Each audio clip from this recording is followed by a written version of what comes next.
Air India crash గురించి ఇప్పటికే మనందరికీ తెలుసు. నిన్న 12th జూన్న ఒక యాక్సిడెంట్ జరిగింది, ఎయిర్ ఇండియా క్రాష్. ఇది ఇండియాలో top most dangerous or fatal accident in aviation industry అనమాట. ఇప్పుడు మనం ఫ్లైట్ మేక్ అండ్ మోడల్ గురించి తెలుసుకుందాం. ఇప్పుడు ఎక్కడైనా కూడా నార్మల్గా హైవేలో ఒక కార్ యాక్సిడెంట్ అయిందంటే, ఎగ్జాంపుల్ చెప్తున్నాను, ఏ కార్ యాక్సిడెంట్ అయిందంటే స్విఫ్ట్ డిజైర్ అంటాం. స్విఫ్ట్ డిజైర్ అనేది మారుతి వాళ్ళు తయారు చేస్తున్నారు. మారుతి అనేది కంపెనీ, డిజైర్ అనేది మోడల్ అనమాట. సిమిలర్లీ బోయింగ్ అనే కంపెనీ 787 డ్రీమ్ లైనర్ అన్న ఫ్లైట్ని తయారు చేసింది. సో బోయింగ్ అనేది కంపెనీ అండ్ 7878 అనేది దీని మోడల్ అనమాట. ఎయిర్ ఇండియా బోయింగ్ వాళ్ళ దగ్గర 2005లో ఆర్డర్ పెట్టింది, లైక్ ఇట్లా 787 డ్రీమ్ లైనర్ అన్న ఎయిర్ క్రాఫ్ట్ కావాలని. వాళ్ళు మాత్రం 2014లో డెలివరీ చేసినారు ఈ స్పెసిఫిక్ ఫ్లైట్, ఇప్పుడు ఏదైతే మాట్లాడుతున్నామో. సో ఇప్పుడు ఏదైతే క్రాష్ అయిందో దాని ఏజ్ వచ్చేసి 11 years 5 months అనమాట. అండ్ దాని కెపాసిటీ వచ్చేసి ఒక 13,620 kilometers ట్రావెల్ చేయగలుగుతుంది వన్ స్ట్రెచ్లో. అండ్ ప్యాసింజర్ కెపాసిటీ వచ్చి 230 పీపుల్ అయితే ఆన్ బోర్డ్ ఉన్నారు. 12 members స్టాఫ్, టోటలీ 242. అందులో ఒక పర్సన్ తప్ప అందరు చనిపోయినారు. ఇప్పుడు టోటల్ ఫ్యాటాలిటీస్ అంటే ఎంతమంది చనిపోయినారో చూస్తే 269 people చనిపోయినారు. 241 ఏమో ఫ్లైట్లో ఉన్నవాళ్ళు అండ్ 28 members ఏమో ఆ బిల్డింగ్లో అనే సరౌండింగ్స్లో ఉన్నవాళ్ళు అనమాట. Ground fatalities. Total 269 members confirmed death అనమాట. ఇప్పుడు కొన్ని స్ట్రేంజ్ స్టోరీస్ గురించి తెలుసుకుందాం. ఎవరైతే ప్యాసింజర్స్ ఉన్నారో అసలు వాళ్ళ డెస్టినీ ఎట్లా అక్కడికి తీసుకెళ్ళిందో అని. ఇప్పుడు మనందరికి తెలుసు, ex CM of Gujarat Vijay Rupani అన్న పర్సన్ కూడా ఉన్నాడు అందులో. అతని ఏజ్ 69. అతనికి లక్కీ నెంబర్ వచ్చేసి 1206 అనమాట. ఇప్పుడు ఇన్సిడెంట్ జరిగింది కూడా నిన్ననే, 1206. ఇప్పుడు మీరు చూస్తే అతని అన్ని వెహికల్స్కి 1206 రిజిస్ట్రేషన్ నెంబరే పెట్టుకున్నాడు అనమాట. సో అతనికి ఆ లక్కీ నెంబరు అట్లా అదే డేలో చనిపోవడం చాలా వెరైటీగా ఉంది. అండ్ అతను ఆన్ బోర్డ్ అయినాడు కదా flight. He was the 12th person to be on the flight అనమాట. బోర్డింగ్ లిస్ట్ తీస్తే మనకు వస్తుంది కదా. ఇప్పుడు ఒక పర్సన్ బతికి ఉన్నాడు, అతని పేరు రమేష్ విశ్వాస్. అతను బ్రిటిష్ నేషనల్కి చెందిన పర్సన్ అనమాట. Though he was Born in India, అక్కడనే సెటిల్ అయిపోయినాడు. సో అతను ఏంటంటే he got a window seat 11A అని చెప్పి. And the strange part is, అతను యాక్చువల్లీ ఇప్పుడు ఈ ఫ్లైట్ టేక్ ఆఫ్ అయిన లిటరలీ ఒక 15 to 20 secondsలోనే కూలిపోయింది కదా. అతను ఏమీ అటెంప్ట్ కూడా చేయలేదన్నమాట బయటికి వెళ్ళాలని చెప్పి.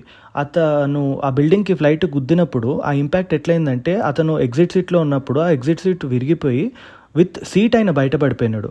సో అతను అటెంప్ట్ కూడా చేయలేదు బయటికి వెళ్ళడానికి. అదేదో అవుటర్ ఫోర్సే, you should not be part of the accident అన్నట్టు అతన్ని బయట పడేస్తే అతను ఆ సీట్ బెల్ట్ కూడా బయట పడ్డ తర్వాత ఓపెన్ చేసుకొని బయటికి వెళ్ళిపోయినాడు. సో అతనికి పెద్ద ఇంజురీస్ ఏం జరగలేదు. With in a day or 2 doctors అతన్ని డిశ్చార్జ్ చేసే పొజిషన్లోనే ఉన్నాడు. అతనికి అంబులెన్స్ కూడా తీసుకెళ్ళలేదు, బై వాక్ వెళ్ళినాడు హాస్పిటల్కి. So we can understand that he is in good shape. ఇంకొక పర్సన్ భూమి చౌహాన్. సో తనేంటంటే ఫ్లైట్ ఎక్కడమే మిస్ అయిపోయిందనమాట. సో బోర్డింగ్ గేట్స్ 12:20 క్లోజ్ అయితే తను మాత్రం ఎయిర్పోర్ట్ చెక్ ఇన్ గేట్స్ దగ్గరికి 12:10 వచ్చింది. చాలా రిక్వెస్ట్ చేసింది, నన్ను పంపించండి, నా జాబ్ ఉంది, మా హస్బెండ్ ఉన్నాడు లండన్లో అని చెప్పి. బట్ వీళ్ళు డినై చేయడం జరిగింది. 10 minutes మీరు లేట్ వచ్చినారు, ఫ్లైట్ ఆల్రెడీ టేక్ ఆఫ్కి వెళ్ళిపోయింది, సో మీకు రిఫండ్ కూడా రాదు, అది ఇది అని చెప్పి తనకి చెప్తే చాలా బాధపడింది అనమాట. తను ఇంకా తనకి డ్రాప్ చేసిన డ్రైవర్ని కూడా చాలా తిట్టుకుందనమాట. But within 10 to 15 minutes she was told that ఇట్లా ఫ్లైట్ ఇన్సిడెంట్ జరిగిందని చెప్పి.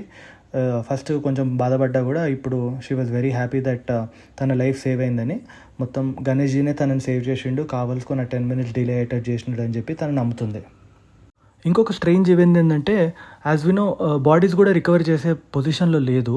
బికాజ్ ఫ్లైట్ చాలా ఒక 110,000 liters of ATF air turbine fuel carry చేస్తుంది కాబట్టి కంప్లీట్గా ఒక మ్యాసివ్ బ్లాస్ట్ జరిగింది. సో చాలా మటుకి ఆబ్జెక్ట్స్ అండ్ ఎవ్రీథింగ్ పార్ట్స్ అంతా కాలిపోయినాయి. అసలు ఏది రికవర్ చేసే కండిషన్లో లేదు. బట్ ఒక భగవద్గీత మాత్రం అట్లనే ఉంది. అంటే మొత్తం అసలు బుక్ అనేది ఫస్ట్ కాలిపోవాలి, అది మాత్రం ఇంటాక్ట్గా అట్లనే ఉంది, still in a good condition. అదొక స్ట్రేంజ్ ఈవెంట్.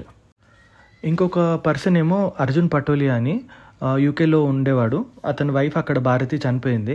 సో తన లాస్ట్ విషయం ఏంటంటే, తన యాషెస్ వచ్చేసి ఇక్కడ అహ్మదాబాద్లో వాళ్ళ యాన్సెస్ట్రల్ విలేజ్ ఉందని చెప్పి అక్కడ ఒక రివర్లో కలపాలనేది తన లాస్ట్ విష్ అనమాట.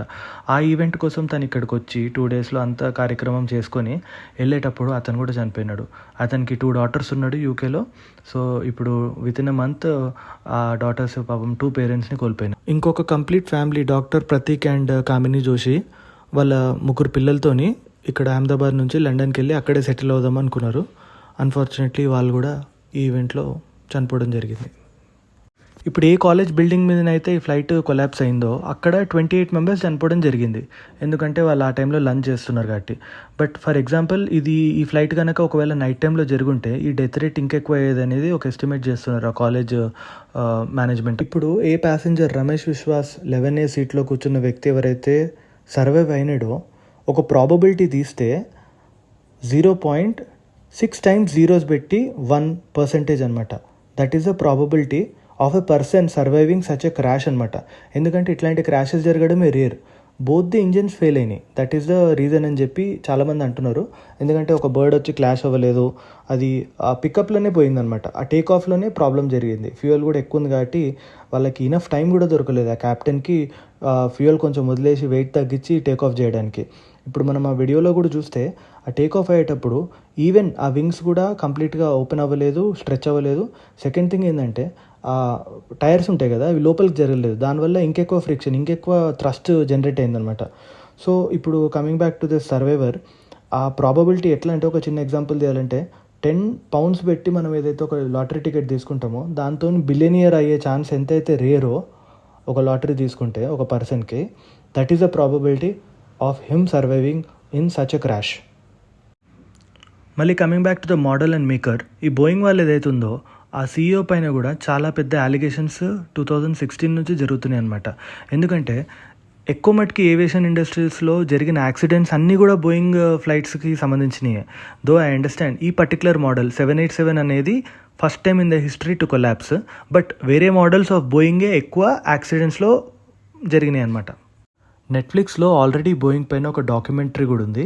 వాళ్ళు ఈ కోర్ట్ కేస్ ఆఫ్ బోయింగ్ ఏదైతే వాళ్ళు సేఫ్టీ స్టాండర్డ్స్ కరెక్ట్గా మెయింటైన్ చేయట్లేదని ఉందో అదంతా కవర్ చేసినాడు.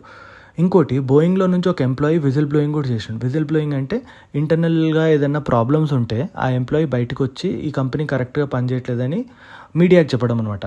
సో అతను కూడా ఏం చెప్తున్నాడంటే వీళ్ళు కాస్ట్ కటింగ్ అండ్ తొందరగా ఫ్లైట్స్ ఎయిర్ క్రాఫ్ట్ క్యారియర్స్ వాళ్ళకి డెలివరీ చేయడానికి సేఫ్టీ స్టాండర్డ్స్ని కాంప్రమైజ్ చేసేసి కాస్ట్ సేవ్ చేయడానికి కొన్ని థింగ్స్ని ఫాస్ట్గా చేసేస్తున్నారని చెప్పి అలిగేషన్ పెట్టినారు అనమాట. యాక్చువల్లీ ఇప్పటికీ మనం చూస్తే ఒక ప్రాబిలిటీ కానీ ఇప్పుడు మామూలుగా ఒక సినారియో బేస్డ్ అండర్స్టాండింగ్ తీసుకుంటే ఫ్లైట్ జర్నీస్ ఇప్పటికీ కూడా సేఫే అనమాట. ఇది చాలా చాలా రేర్. ఇప్పుడు compare to the number of flights everyday ఎన్ని అయితే ఎగురుతున్నాయో దాంట్లో ఇట్లాంటి యాక్సిడెంట్స్ మనం కంపేర్ చేస్తే and that being compared to the number of cars on the roads and accidents అనమాట. సో అట్లా ఒక రేషియో తీస్తే ఫ్లైట్స్ అనేది much safer than driving a car on roads అనమాట. Any roads, not just India అనమాట. So number of ఫ్లైట్స్కి, number of యాక్సిడెంట్స్కి, number of cars and number of accidents of cars ఇస్తే కార్ జర్నీలోనే ఎక్కువ యాక్సిడెంట్స్ జరుగుతున్నాయి. సో వీ కెన్ అండర్స్టాండ్ ఇంకా mode of ట్రాన్స్పోర్ట్లో సేఫ్టీ చూస్తే ఫ్లైట్సే అనమాట. But what we as persons ఏం చేయొచ్చు అంటే మన సేఫ్టీ మన చేలోనే ఉంది కాబట్టి ఎప్పుడైతే ఫ్లైట్ టికెట్ తీస్తామో టికెట్ తీసుకునేటప్పుడు అది ఏ క్యారియర్ అని చూస్తాం కదా. ఇప్పుడు ఇండిగోలో కూడా బోయింగ్ ఉంటుంది, ఎయిర్ ఇండియాలో బోయింగ్ ఉంటుంది, స్పైస్ జెట్లో కూడా బోయింగ్ ఉంటుంది. సో అట్లా మనము ఏ కంపెనీ నుంచి వెళ్తున్నామని చూడకుండా టికెట్ తీసేటప్పుడు ఆ ఎయిర్ క్యారియర్ ఏంటి అని కూడా చూడొచ్చు అనమాట. ఇప్పుడు మనం ఫ్లైట్ టికెట్ తీసుకునే ముందు 5 digit కోడ్ ఉంటుంది అనమాట ఎవ్రీ ఫ్లైట్కి. ఎగ్జాంపుల్ తీసుకుంటే 60787 అనేది ఇండిగో వాళ్ళు పెట్టుకుంటున్నారు కదా, ఒక సిరీస్ దట్ దే ఫాలో. దాన్ని మనం గూగుల్ చేస్తే అది ఏ పర్టికులర్ మోడల్ అండ్ మేకర్కి చెందిందో మనకు తెలుసుకోవచ్చు అనమాట. సో అది బోయింగ్ అని ఉంటే ఇప్పుడు మనం ప్రస్తుతానికి అవాయిడ్ చేయడం బెటర్. ఎందుకంటే number of accidents in aviation ఇండస్ట్రీలో తీసుకుంటే are routed back to Boeing. So airbus or any other make and model ఉంటే కొంచెమన్నా బెటర్ అనమాట. ఎందుకంటే యాక్సిడెంట్స్ ఇంకా తక్కువ ఉన్నాయి కంపేర్ టు బోయింగ్. ఆల్సో ఇప్పుడు మన నేబరింగ్ కంట్రీస్ పవర్టీలో ఉన్నా కూడా వాళ్ళకు కూడా నేషనల్ ఫ్లైట్స్ ఉన్నాయి. ఇప్పుడు పాకిస్తాన్ వాళ్ళది పాకిస్తాన్ ఎయిర్వేస్, భూటాన్ వాళ్ళది Bhutan Airways, Nepal Airways, Sri Lankan Airways, Bangladesh Airways. అక్కడ జరగకుండా ఇక్కడ జరిగిందంటే మన good will at international level కూడా చాలా డిస్టర్బ్ అయిపోయింది. ఎందుకంటే ఇప్పుడు ఎయిర్ ఇండియాలో ఇది ఇంటర్నేషనల్ ఫ్లైట్ కాబట్టి దగ్గర ఒక 50 members ఫారిన్ నేషనల్స్ కూడా ఉన్నారు. కొంతమంది ఫ్రమ్ బ్రిటన్, కొంతమంది ఫ్రమ్ కెనడా ఎక్సెట్రా అనమాట. సో ఇప్పుడు ఇంటర్నేషనల్ ఫోరంలో కూడా మనల్ని క్వశ్చన్ చేస్తుంది, ఏమని, ఇండియా అసలు ఏమి ఎస్ఓపీస్ ఫాలో అవుతుంది for the safety of passengers అని చెప్పి. వేరే స్మాల్ కంట్రీస్ కూడా వాళ్ళ నేషనల్ క్యారియర్స్ని కంపారిటివ్ టు ఇండియా కొంచెం మంచిగానే హ్యాండిల్ చేయగలుగుతున్నారు కాబట్టి మనకి కొంచెం చెడ్డ పేరు వచ్చింది. సో మన ఏవియేషన్ మినిస్టర్ కూడా కొంచెం ఫోకస్ పెట్టేసి ఎస్ఓపీస్ చేంజ్ చేసేసి ఇట్లాంటి ఈవెంట్స్ మళ్ళీ జరగకుండా ప్లాన్ చేస్తే బెటర్.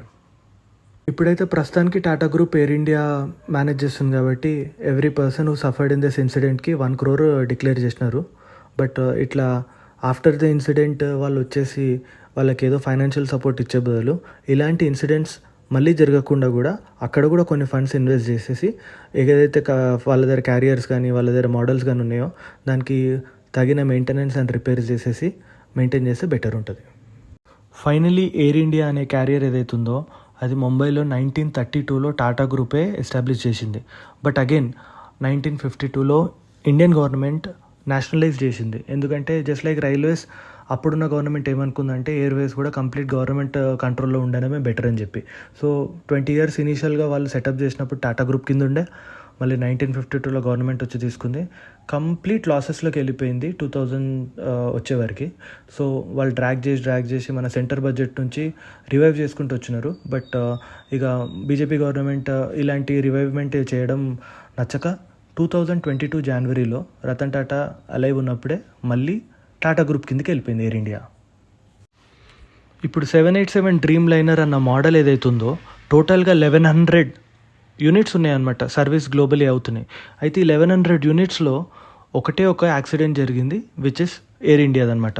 14 years అవుతుంది ఈ పర్టికులర్ మోడల్ బయటకు వచ్చి. ఓవరాల్గా 1 billion ప్యాసింజర్స్ని అది క్యారీ చేసింది. ఈ టోటల్ 1100 యూనిట్స్ ఏదైతుందో ఈ పర్టికులర్ మోడల్ 1 billion అంటే చూసుకోండి, 1/8 of our total population of the earth. ఇప్పుడు క్రాష్ అయిన ఫ్లైట్ కోడ్ నేమ్ వచ్చి AI-171 అనమాట.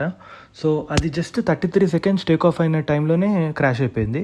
అది 1:38కి టేక్ ఆఫ్ జరిగింది దాన్ని. అండ్ ద ఆల్టిట్యూడ్ వచ్చేసి జస్ట్ 625 feet, మరీ హైట్ వెళ్ళలేదన్నమాట, టేక్ ఆఫ్లోనే ప్రాబ్లం జరిగింది కాబట్టి. అండ్ కెప్టెన్ వచ్చి సుమిత్ షబర్వాల్, అతను 8200 ఫ్లైట్ అవర్స్ డ్రైవ్ చేసినాడు సో ఫార్. అండ్ చాలా ఎక్స్పీరియన్స్ పర్సన్. 8200 అంటే very substantial amount of hours అనమాట. అండ్ ఫస్ట్ ఆఫీసర్ వచ్చి క్లేవ్ కుందర్, అతను కూడా ఒక 1100 hours డ్రైవ్ చేయడం జరిగింది. సో ఎక్స్పీరియన్స్ పరంగా చూస్తే అట్లా క్యాప్టెన్ చేసిన తప్పు అయితే ఏం లేదనే అనుకోవచ్చు. ఎందుకంటే ఇంత ఎక్స్పీరియన్స్ ఉందంటే వాళ్ళు ఏది మిస్ అవుట్ అవ్వరు. It could be disaster from the make and model of the flight only.